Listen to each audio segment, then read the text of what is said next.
Hello and welcome. I'm so thrilled that you've decided to embark on what I consider the most important journey of your life, the journey of who you truly are, your authentic self. This is just the beginning of the changes and openings that you will experience in this course and our journey together.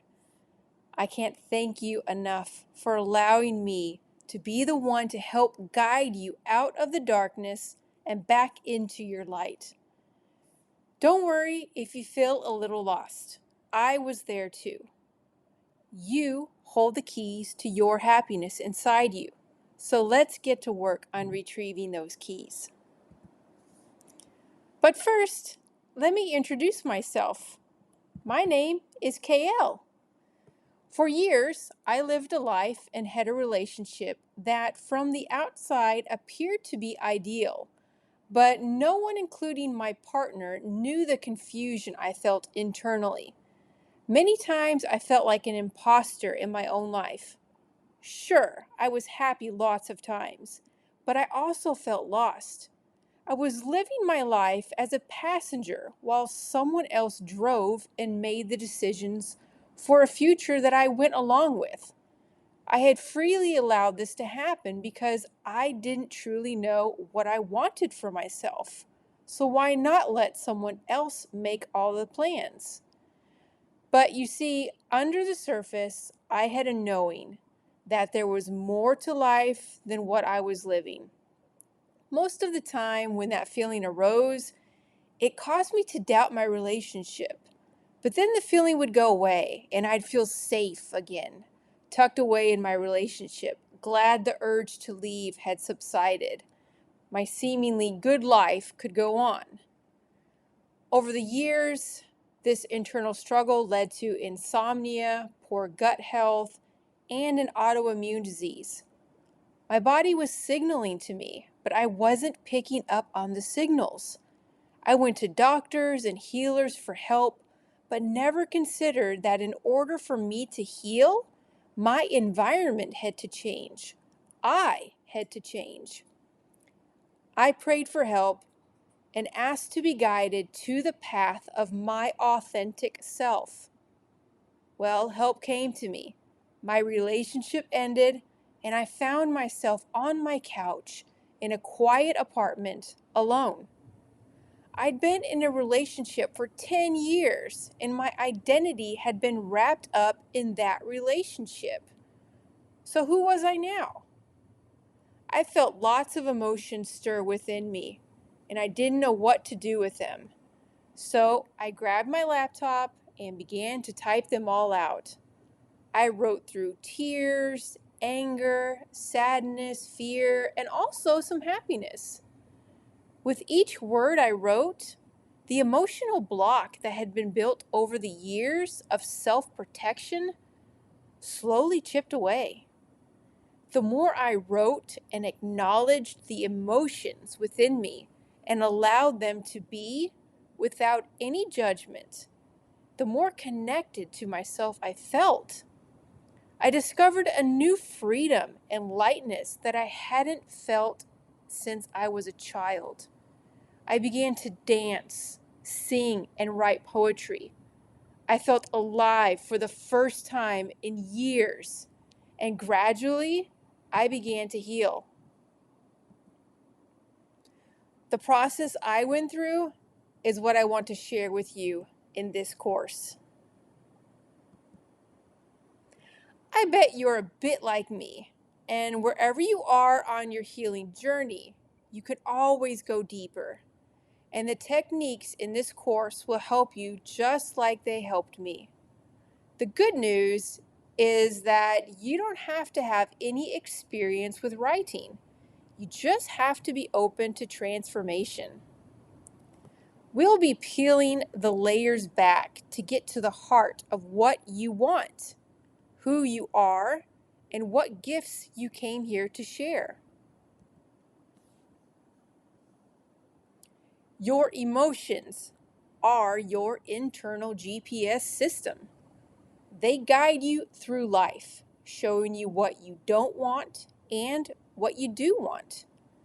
They are not to be feared, ignored, or repressed.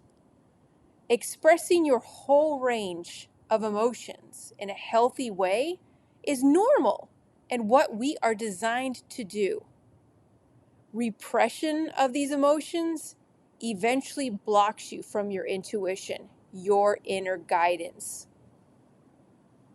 If you're disconnected from that system, you can feel lost, confused, or unsure of what you want or who you are.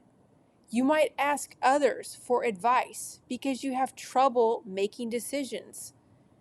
Or maybe you hide in the shadows of a job or relationship.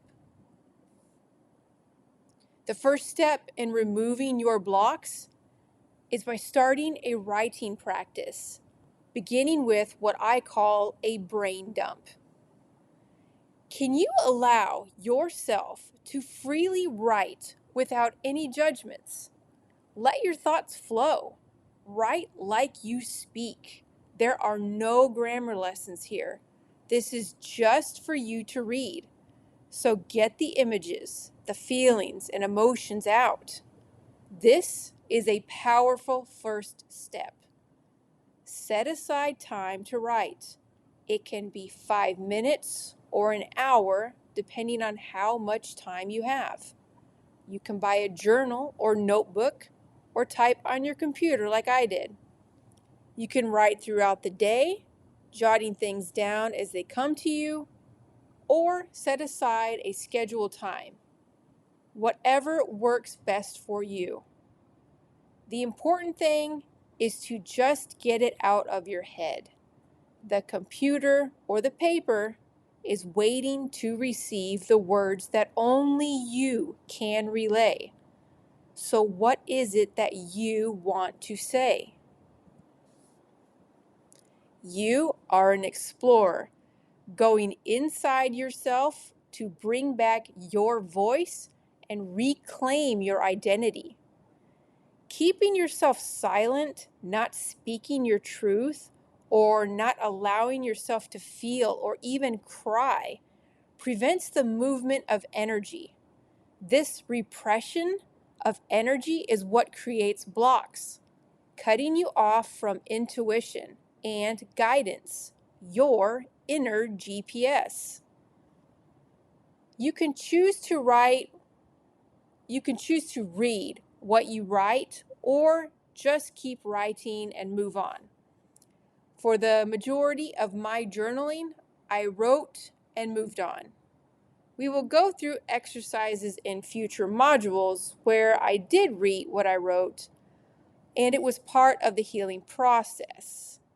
But for this module, we are focused on getting it out to begin with, releasing the pressure in your body through writing. Your writing style may also change depending on a memory coming up. So if you're thinking about a childhood memory, your writing may be more simple and childlike. Go with it. Don't try to make it anything other than what it is. Allow that part of you to express itself. Many times as children, we didn't know how to express a situation when we went through it. So our bodies locked that experience away until we have the maturity to respond. Sometimes even as adults, we may not know how to respond to situations until much later. If what you're writing is triggering a traumatic event in your life, listen to what you need. Do you need professional help? Do you need to cry? Do you need to scream into a pillow to safely release the anger? Maybe you need to run or work out. Each person will be different. For me, many times it was listening to music while I was writing and then having a good cry session. You see, for years I didn't allow myself to cry, and finally my body felt safe enough to purge. purge all the energy that got stuck in my body because at the time it was either too uncomfortable to feel or I didn't know how to process it. You may go through your own purging through this course. Allow it to happen and be kind to yourself during the process. Intense and immediate healing can occur when we simply allow the energy to move through us. Just one more thing before we get to the exercise. Each module has actions for you to take, and they build off of each other. So don't move to the next one if you haven't done the exercises in this module. This is a process, and I want you to get the most benefit you can out of this. Don't cheat yourself. Do the work. Write. Here are some writing prompts to get you started. Pause the video if you want to write along with the questions. Start by writing what you want to achieve in this course. Why are you here? Where are you in your life currently? What struggles do you face? What emotions or lack of emotions do you currently feel? Do you feel supported or perhaps repressed? What did you want to say today, but you didn't? Why didn't you say it? What sensations do you feel in your body? If these questions are too much for you at first, or you don't know how to answer these questions, then start simple. Write the actions you took the day, the things you did, the conversations you had. Make a commitment to yourself to write every day as you work through these modules. You can do this module number 1 every single day. Don't put an agenda to your writing at first. Just sit and see what you want to say. This is only the beginning. When you finish writing, notice how you feel. Do you feel better, or has the writing brought up something in you that's uncomfortable? If you notice uncomfortable feelings and emotions arise, don't judge them. Just be curious. Give them a space to express and move through you. When I allowed my emotions to simply exist and no longer resisted them, I discovered they moved through my body so much quicker than before. An emotion is energy in motion, emotion. So moving your body helps to discharge any energy flowing through. I like to dance or do qigong, but I'm sure you have your own ways of moving that are just as beneficial for you. Let the energy flow. We are working at moving your thoughts through your body, and that can mean your body wants to move too, so allow it. If you feel anger, try some of my favorites like punching a pillow or screaming into a pillow. If you feel frustration or confusion, try shaking your body like a child jumping on a trampoline or a wet dog shaking off. Drink water to keep you hydrated and help move the energy. I've noticed that when lots of energy is moving within me, my thirst increases, and yours may as well. Be kind to yourself. Repeat this module and the questions within it until you feel you are ready to move up to another skill. I recommend a week between modules. I'm proud of you for going on this journey, and thank you for allowing me to guide you. I'll see you in module number 2 when you're ready.